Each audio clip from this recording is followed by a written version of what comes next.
नमस्कार YouTube family, मी पूजा. माझ्या आणखीन एका नवीन व्हिडिओमध्ये तुम्हा सर्वांचं स्वागत करते. आशा करते की तुम्ही सगळेजण आनंदित असाल आणि स्वस्त असाल. तर आज होती वटपौर्णिमा आणि दर पौर्णिमेला मी सत्यनारायण वाचते, त्यामुळे मला आज पण सत्यनारायण वाचायचं होतं. मला एकदम डबल काम होतं, त्यामुळे मी अगदी सकाळी लवकर उठून माझं स्वतःचं आवरलं आणि इथं मी 4-5 वाजता म्हणजे 4 वाजताच उठले होते.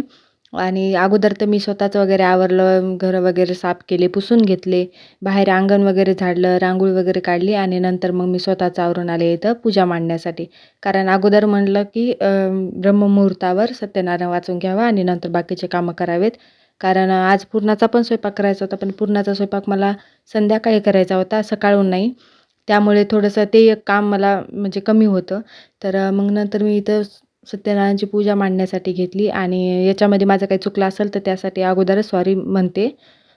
कारण एवढी पूजा एकदम व्यवस्थित मला काही मांडता येत नाही. माझा एकदम भोळा भाव आपला असल्यासारखं मी पूजा मांडते. तर इथं अगोदर आहे ना, मी चौरंगाच्या खाली स्वस्तिक वगैरे काढून घेतलं, त्यावर चौरंग मांडला आणि नंतर सत्यनारायणाचा फोटो ठेवून दिवा वगैरे अगोदर लावून घेतला मी आणि नंतर घट मांडला. जसं मला जेवढं मी व्हिडिओमध्ये बघितलं मी तसं करण्याचा प्रयत्न केला.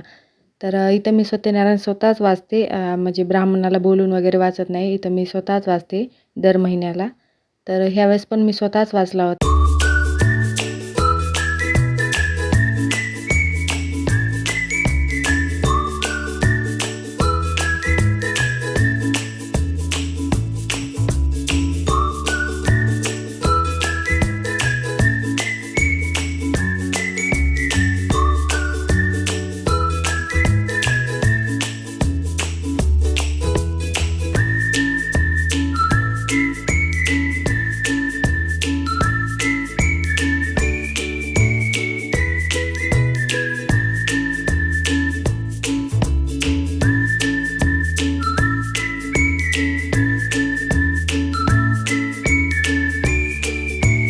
इथं माझी सगळ्या पूजा मांडून वगैरे झाली होती आणि पोथी वाचणं पण झाली होती. तर बाहेर मी गेले अगोदर तर चौकटीची पूजा वगैरे केली.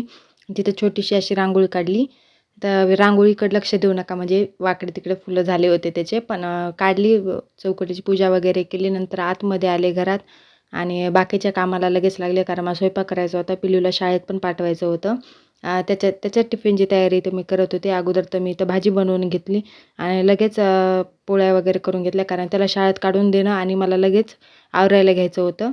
तर इथं मी साडी वगैरे घालून रेडी झाले होते, कारण माझा मेकअप वगैरे आणि हेअरस्टाईल राहिली होती. तर चला तर मग मी आवरून येते तुमच्यासमोर. तर इथं सगळं असं मी रेडी झाले होते आणि मी कशी दिसत आहे कमेंट करून नक्की सांगा. आणि आहूनने मला गजरा पण आणून दिला होता, तो मी लावला होता. आणि ही ज्वेलरी जी दिसत आहे ना, ही मी मार्केटमधूनच घेतली होती आणि हा बांगड्याचा सेट मी ऑनलाईन घेतला होता. याची लिंक पाहिजे असेल तर नक्की कमेंट करा. आणि ह्या ज्वेलरीसोबत कानातले पण खूप मस्त आले होते. बाकी मी सगळे रेडी झाले होते आता.